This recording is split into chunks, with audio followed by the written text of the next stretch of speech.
Sector, যেখানে হলো বিভিন্ন ইলেকট্রিক কারগুলো যেগুলো তৈরি হয়েছে সেগুলো চার্জ দেওয়ার ক্ষেত্রে ব্যবহার করা হয়। এগুলো লাইট গভীর রাতে যখন বাসগুলো চলাচল করবে তখন সেগুলো লাইটগুলো জ্বলবে এবং চলাচলে সহায়তা করবে।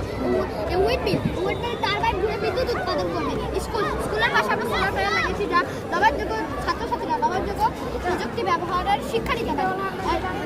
ইয়ার পিউরিফিকেশন, এটার সাথে আমরা বায়ুদূষণ কমাতে পারি। আর হাসপাতাল এখানে আমরা সোলার প্যানেল লাগিয়েছি, যাতে নবায়নযোগ্য শক্তি ব্যবহার করে আমরা বিদ্যুৎ ব্যবহার করতে পারি এবং বিদ্যুৎ সাশ্রয় করতে পারি। বাড়িগুলোর উপরে আমরা সোলার প্যানেল লাগিয়েছি যাতে বিদ্যুৎ সাশ্রয় হয়।